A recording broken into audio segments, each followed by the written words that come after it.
Elo tama e ua whaawhetai Ua sililo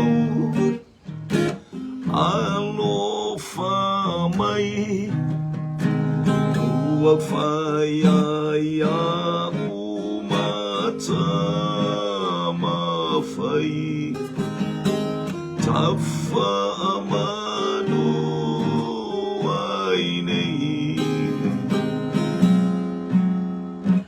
Ua whaawhetai ua whaamanu Ua whaimauso Yesu E olai au e whaamamau Ta whaamanu ainei Se finangalo e awai Ua whaiaia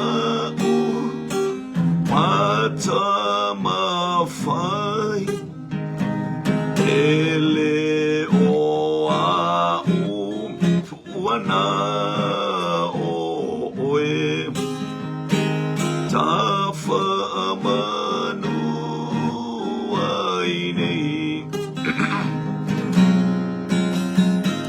Ua whaawhetai Ua whaamanu Ua whaimauso Yesu E olai au e whaamamau Ta whaamanu ainei Lenei tale to e whewhe ai Ai nau alo whai a te oe Amala au e lo utamai Ta whaamanu ainei Ua whaawhetai ua whaamanu Ua whaimauso Yesu E olai au e whaamamau Ta whaamanu ainei Whaamanua mātou loto Whaftai Haleluia whaaneineina le suafa mawalunga o le atua le tamā le atua le alo le atua le anganga pai Mātou wala au ila ufio tunga watu ia te oe le vi inga le whaamanuma le whaanetanga le neia fiafio o lava i le whaavau Mātou wala au mātou ia il po kalame lau whanau taulanga fiafi Mātou wala au le whaasoa Tau ina ia whai mātou ma au auna Le fi au o ta i male au ngā Whaia le me fina ngalo ia i le nganga pai Ona o Yesu Amene ma mene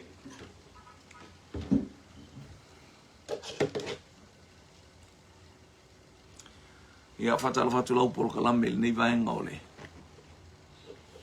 Hallelujah I nei vaenga ole awa uli Praise God Hallelujah ina ua tau maisi o tātou a inga ni ia le alii le mātango fia o le atua ia whamanu ia le alii Hallelujah Praise God ia i eifo i le anga le lei tāpua inga si o tātou a inga ni ia le alii Uai manuia le aso ina ua po.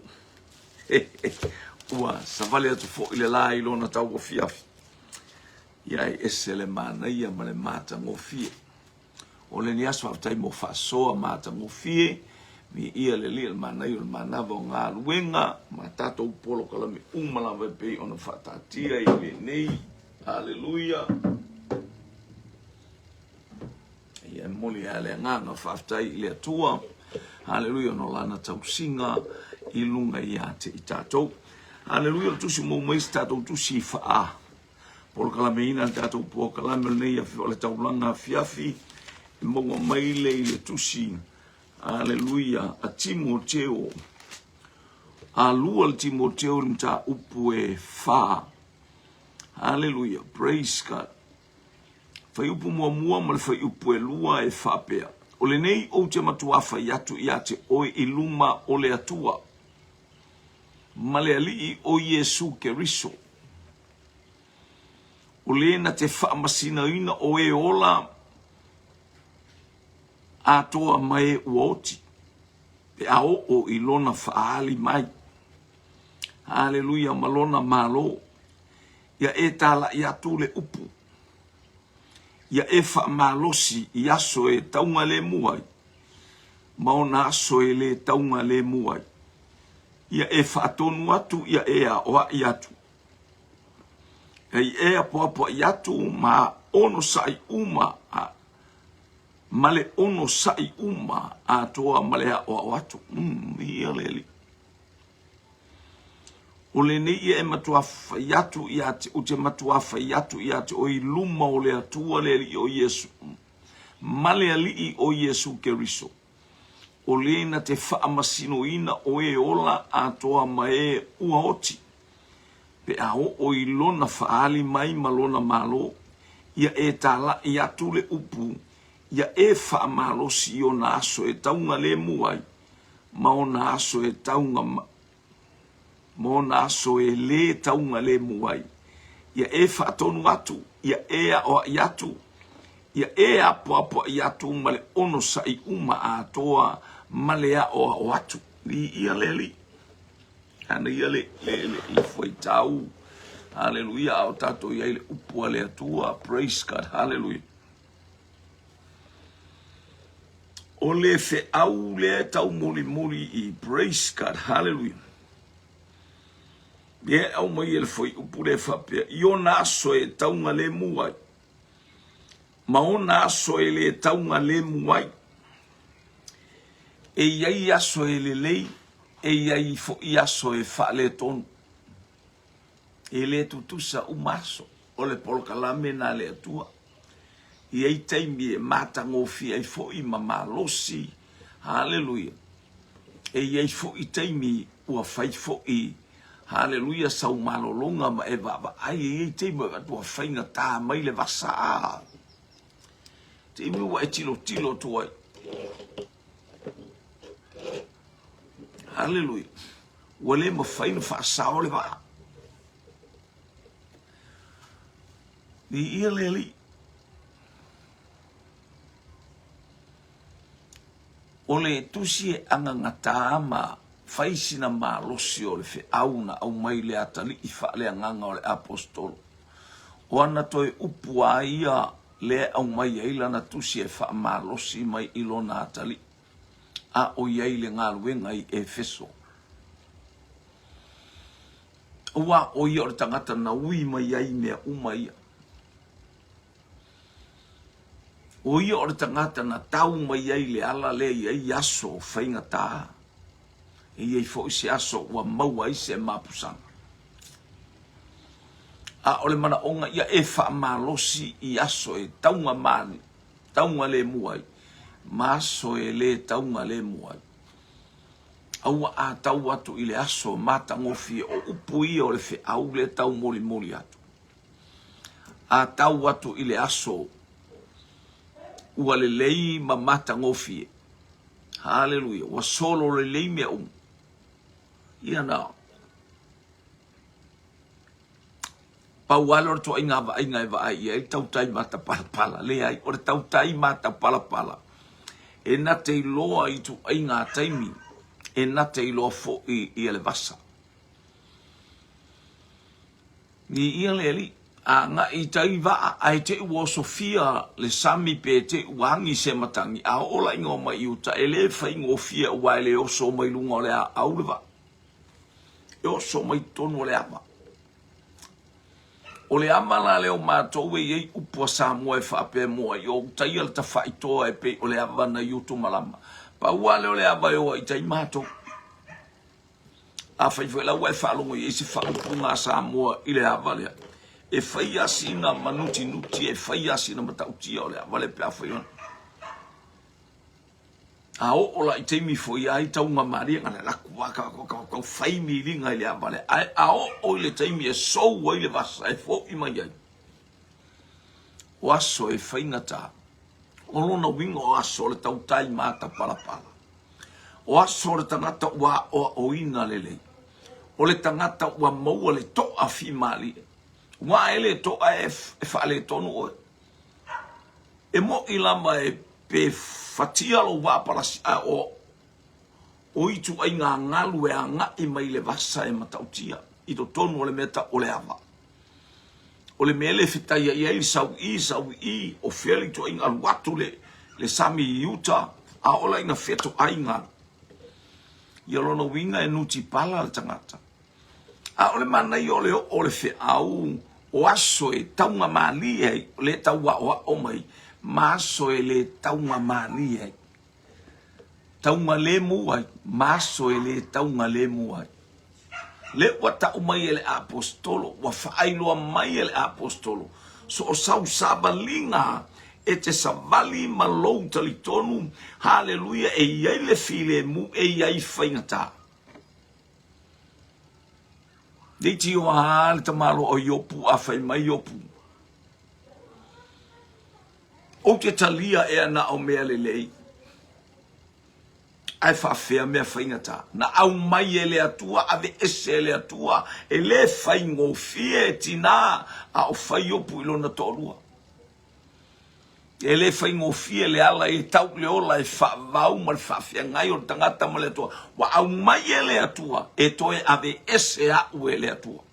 O le anta mau a inga na o wola i ma o fiafiai. E iei teimi e emo le mata, haleluia le ave ese le atua o mea uma. Na au mai ele atua, ave ese ina ele atua, he manei ele upula e muli muli.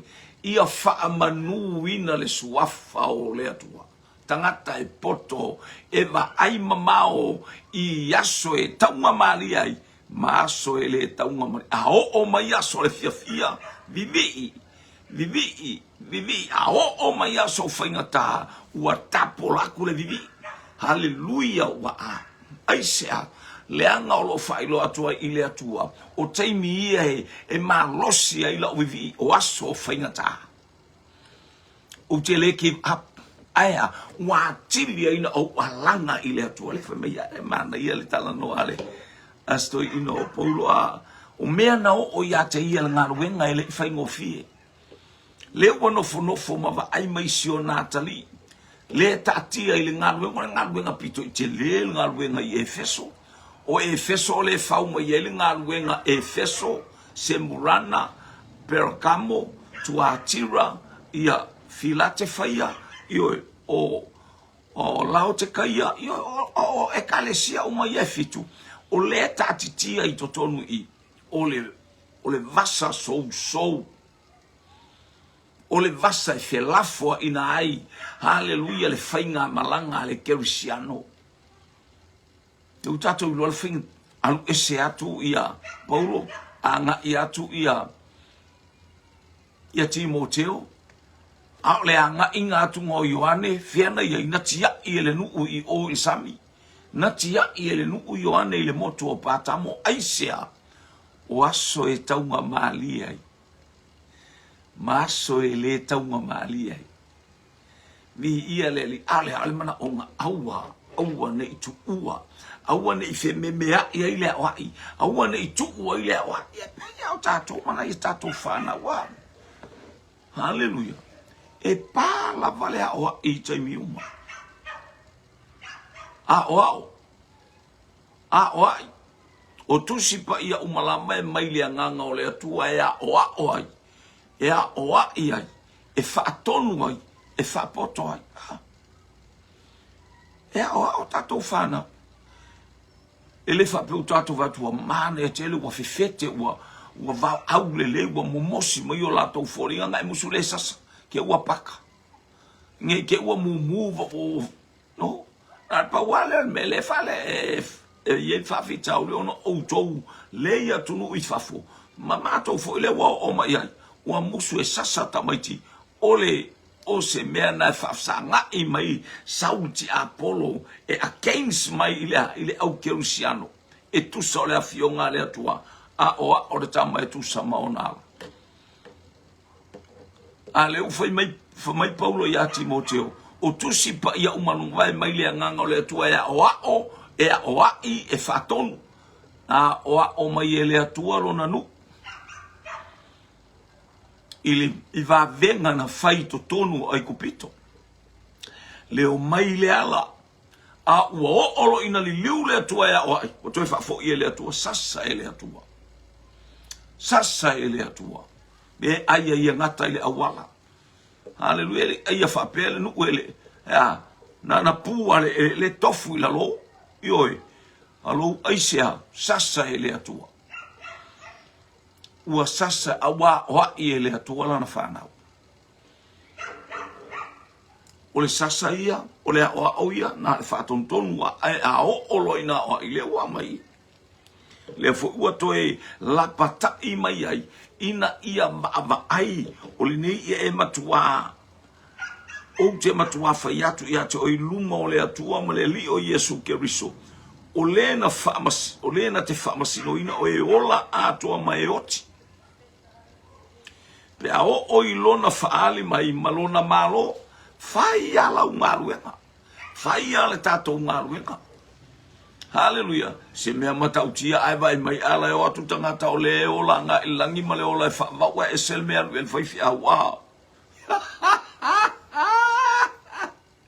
hafa bai o le na te whamasino ina o e ola ma e oti umatu le vai ngala ufio kia lako alai me foi tu mai tangata o haleluya o lai lunga le whamasino ngā le atua o istanga tai oti le lopo fel me o ngai ai wa lua me o iai e alu I se oli ma le alu le ola e whao a ole mana onga ia te oe Timoteo le wa o onga ia te umle o onga ia te I tatou ia o tatou tala noa I le kalesia ia o tatou whaamalosi hallelujah praise God pe a whaali mai malono malo ia e tala ia tu le upu ia e whaamalosi o le taimi le mawailo ma yaso e taunga maria wa e lewa maua le malosi o le taimi e whaie le tala inga ia e peila o se whataita inga ia o a ula atou ia pe o se winga le o le tala ale toi ina o Paulo ia e matua malosi o na aso e taunga maria le maua o malosi lau tala fo ile no whai I uso au ona e ngata fo ile o whaatonu o te whawhetai se awanoa ua maua mai le atua moa. Le alo malosi o totoe. Ni ia le limnei pokalame. Ni ia le atua. O te le give up, o te whaalango I le atua, malo whaatuatua I le atua, o lo umalosi. Hallelujah, mai le atua, o te whaataunu ina ai tō lima le hafi. Ai mainu. Hallelujah, ia o le nei pokalame taulanga afiafi. Ia whaamalo losi I aso e taunga mali ai. Tato te le ino e se te mia. Io ai esele mana io lo tato whaalongo.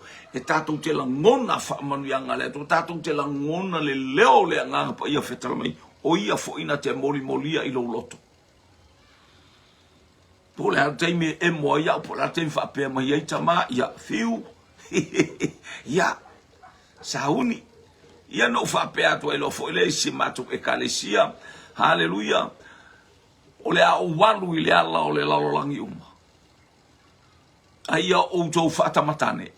ia po ke fa fuska mo preta pe fa la udor te mile ka preta ia e fa tamatane wale kiki haleluya tele au te mi fa tui fa leilo tino fa leilo tino io wa ala baba ko lo tino fa pena te nu tia ia o pe fa te wa lo e ma fusu stai e na te nu tia ale wo fa ia tu fa leilo tino ia lele haleluya ia le tu esele manaia o le afionga pa ia le tu e te whaamalosi ai o na aso e taunga mari ai.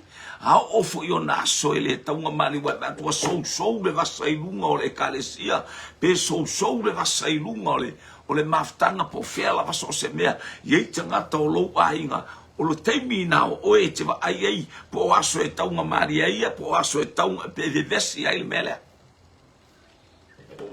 Ni ia le ali. Hallelujah. Ia le lo wa.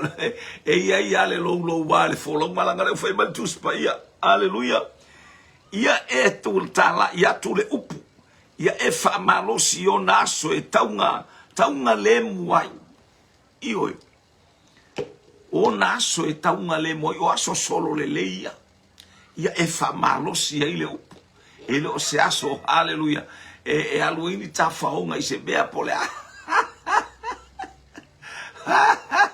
au fai atu ane ia tamatama haleluya wau te isaua nei o lou o le sunga ia pestafa mea tau tau tapua ele awa tato le ta alo nei le afia au mai ka ngolo le ngoki mai o la le ka alo mane mako au asimato unu umai savai haleluya male au le pusi mai ua fato ia le au nan sau mai ua fato o iso le kalo po le au piko i malo si ale inge upolu le kalo i eu foi atu o fiar ai le anga o le tele wa afalfa le la wala tu ta pena la upolu kalam ai malia lo loto ia ele mo faino walu e faile le nga kapo inga ale am ki kapo ia kwa yo ke o faingola upolu kalam o aso e taunga malia ai e fa pene ia na ia soi ia ola wala ko kapua inga bi ola kapua i bai ia upega tafa ilangi ile anga ia tole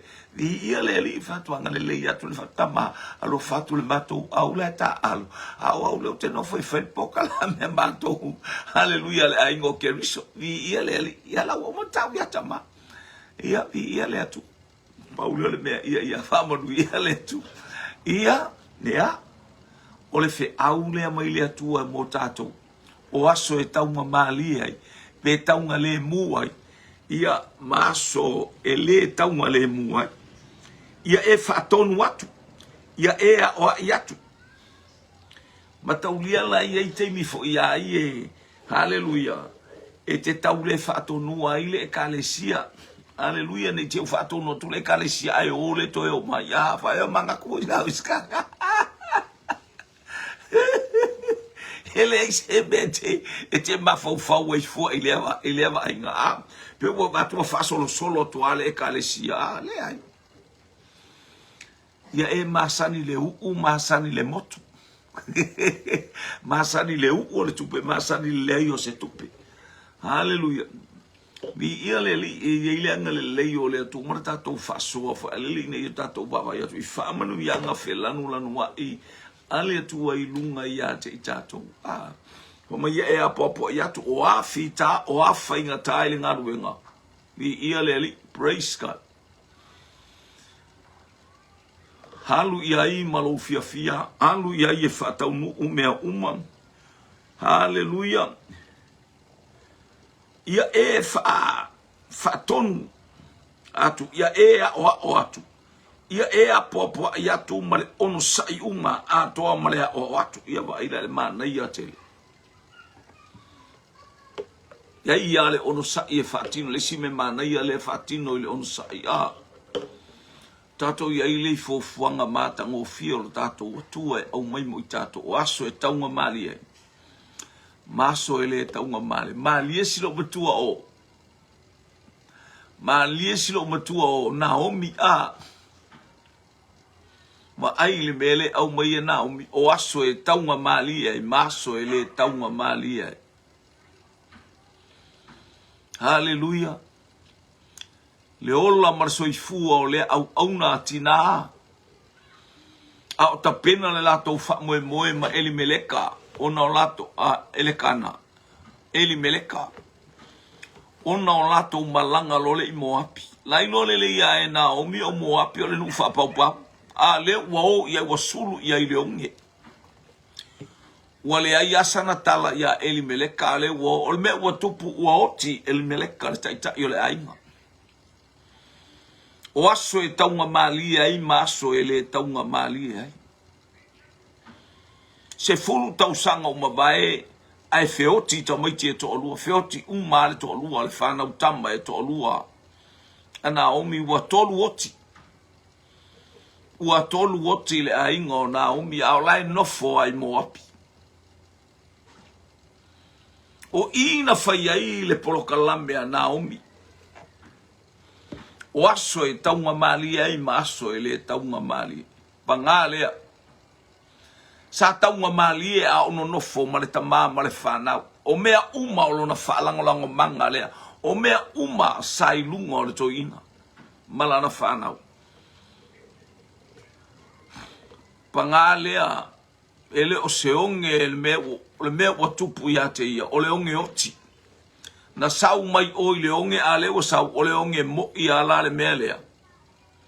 O le onge matua le va ai a i se tangata. Le va ai i le tamao le a inga. Le va ai i le whanau. Aia. Watu ua na oia. O aso e taunga male sa manai al teimi sa iai tonu o. Hallelujah. O Moapi au soifua ta ma woti. Mo le se fa moe moe. Le se whanau. Ua whatupula ia. Ha langona o le whanono. Ia e whamalosi. O le upula ma ia e whamalosi. Taimi e taunga ma. Iaso e taunga mali e. Maso e le taunga mali e. O le upuale tuli ina ia tatou va ai o aso. Ia e whamalosi. E selemana ia a. Ua nofo le fafine. Ua whaalongo le fafine. Ua manuia. Ua o le manuia o le atua i pete le ema. Pangale ia te ia. Ua na o le o ona, na o mea o ona, na o mea o ona, mea o ona ia e ta tia hai. Ta oto atu o le mea o ona, ta oto atu.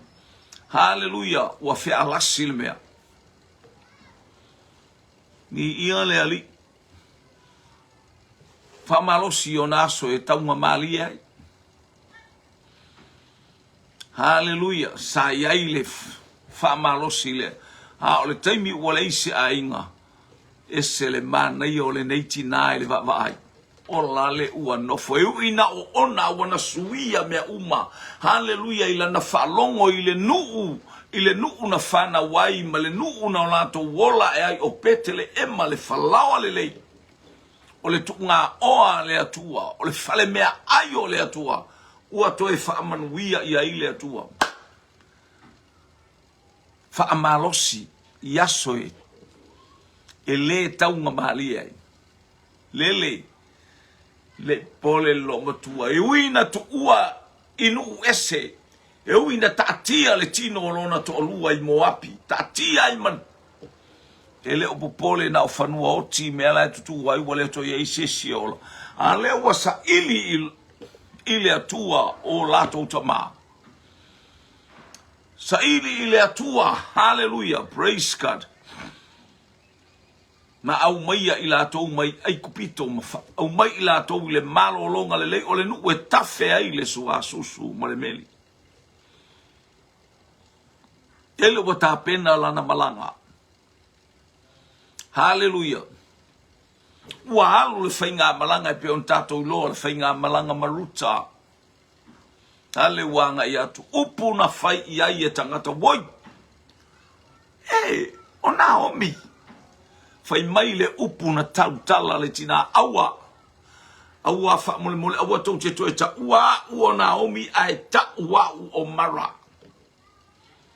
Whaamalosi I aso e le taunga mali ai. Sai ai le whaamalosi a ola le te mama mea uma sai ai mo api. Male a inga ato a oso I fua le ta mape ola le ta ma ola le whanau.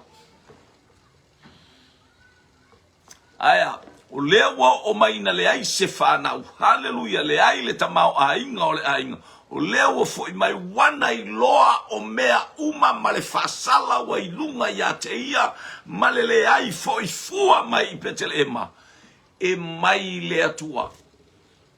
Whaamalosi aso e le taunga mali ai. Wana I loa atu fufonga o le atua. Wa matala atu se upu I lona ngutu. Wana I loa wa o ona mea uma wa whaia I Yehova o lona loto whaftai lea. Whaftai ona o mea o ona wa e au maia le atua I lo ainga. Whaftai ona o mea wa o tofo ai. Ona aso e le taunga mali ai. Wa o ona mea uma wa whaia I Yehova le atua I atea. Hallelujah.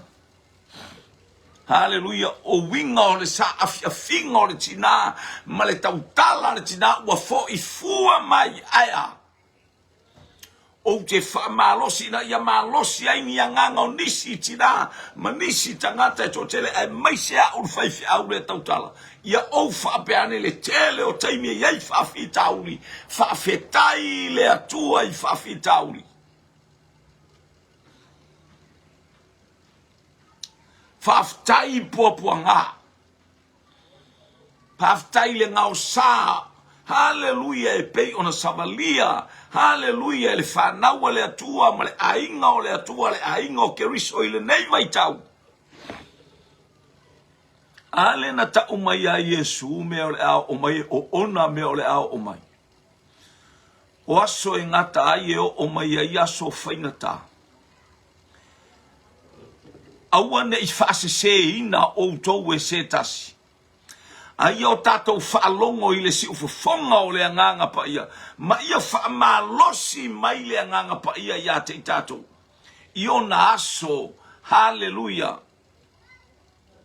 e whaale tonu ai. E le taunga mahalia ai. Wa tātou ia I aso.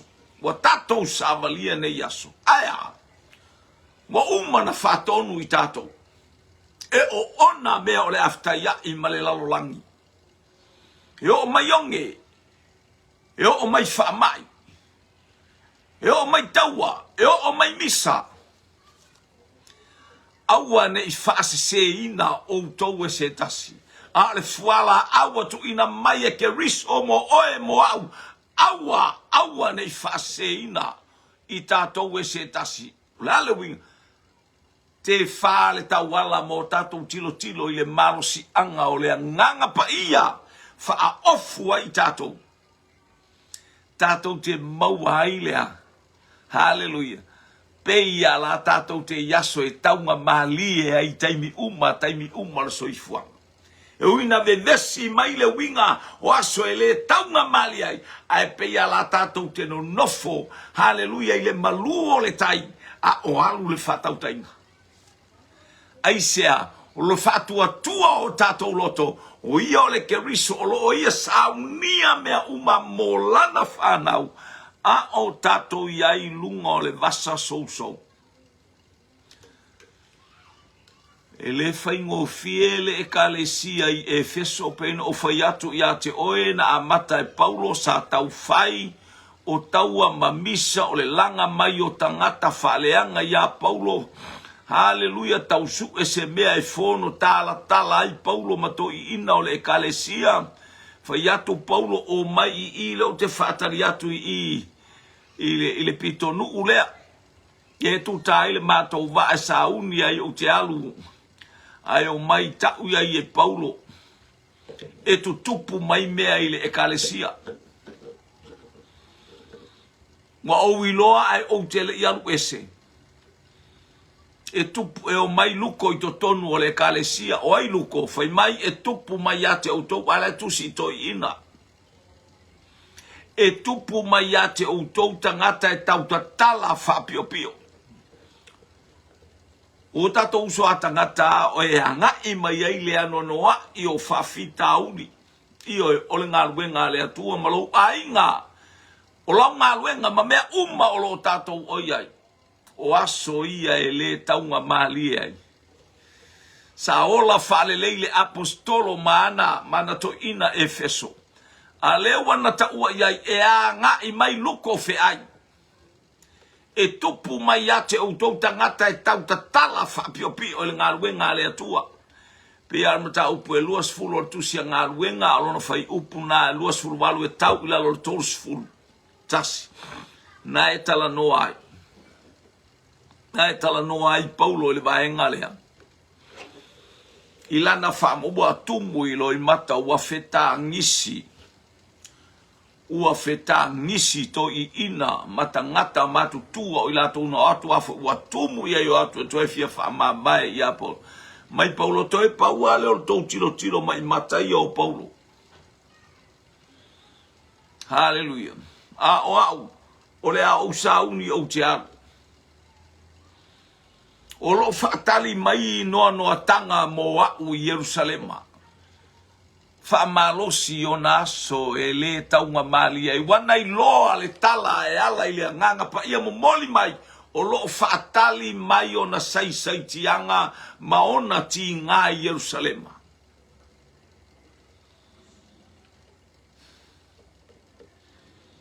Yo wainga. O le malanga na alu ta pena Paulo o le malanga le alu e oti ai fai a fai foi o te oti ai o te le popole i lo wola. Ai ole atua wana au mai ale wha mawhanawhananga ma le wha maise ma le wha ma losi a te tatou. La le wati e atu Paulo wa Yerusalema i ona taimi o le Pentekoso. Hallelujah, ma sauninga o le aso Pentekoso na turi ai e Paulo e fia o Yerusalema. Alale e moni ala na upu le mea na tuwe o ia te ia. Ai le anga o lai ai le wha malunga le atua, ma le fina ngalo le atua, le a au whalolo le atua, ele i umalau ngā luenga. Paulo, ele i umalau ngā luenga. Na toe whaia i ai le nganga pa ia Paulo i lunga o le olo. O lau moli mau le wa e moli mau ai Yerusalema. O lau moli mau fo ina e te moli mau ai o ia Kaisara Augusto ma Roma. I lau malanga le usa. O leo wa tatia ma ia Paulo ae. O lana whainga malanga le olo o puapua ngā ma whainga tā. Hallelujah. O aso ele taunga mali ai. A lele wa tā pena i to tonu ina. Ele atua lana malanga e a ngā i atu i Roma. Wa lema na ia ta watu iai. Ia Roma. A tala noa ia Korinito. Hallelujah. Tala noa e Roma. Afina ngalo le atua o te o atu. O te o atu. A o tusi le tusi a Paulo e abe Roma. Ele i o Paulo i Roma awa o le tusi a Paulo na abe Roma wata watu pe afina ngalo ia ile atua. A le watala noa mai le atua i lunga le olo. Paulo ta pena lau malanga fia. Fei loa i Roma. O ia ta pena nga. Hallelujah, ai le mea o ona ma le fita ma le whaingata. Whamalosi aso e taunga mali ai. Ma aso e le taunga mali ai. Mai opu o te talia ea na o mea le lei ai whaafifea mea whaingata. O le ngā luenga le atua. Hallelujah. Hallelujah. E tātou te ai le sua susu ma le meli. Ai fita tātou te ui atu ai, tātou te maua ai le atalea. O le amami o le lei o upu ia e whai le aso tina. O ai se wana maua, e sili lo na tau i el penina. Whawhena sili a e lo tau, ma sili atu lo, ia au nai lo le penina o mea e tau ma tā. Leanga o mea ia wha leanganga. o mea ia whaale nganga o le taui lea whaale nganga o e sili na ilo le auro e ilo i le afi. Po le alfa mai e ilo i le afi e uin tato ia i lunga o fita ma whaingata o le auro a le atua e ilo i lunga o fita ma whaingata.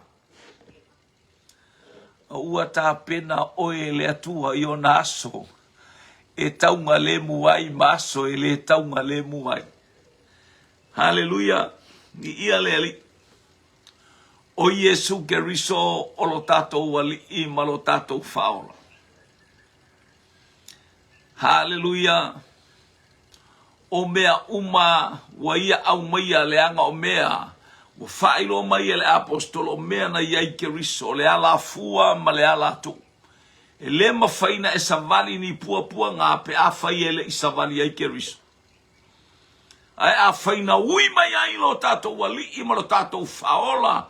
Hallelujah. Tau nuu i le manu malo mai le atua. E te savali ai. O te savali ai. Tā te ti ngā ai. Tātou te ti ngā whata se aulo whatali mo i tātou whamanu yanga e mamafa. Wā. Paulo ia koronito.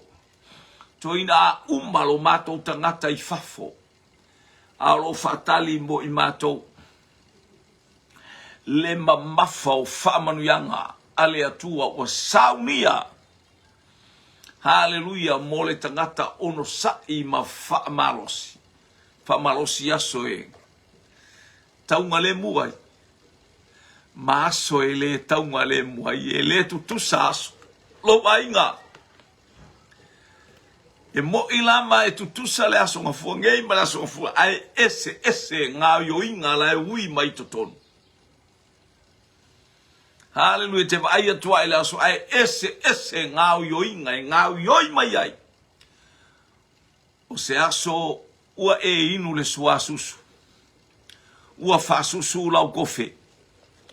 Hallelujah. O se aso ua na ole lau moli a ele aisi. A ele aisi susu. Ai e fa malosi. La le taime ftaia e tātou mawhita mawhaingata wā oa o mai ke riso i lana sābalinga mai lona whanau mai lona soifua mai.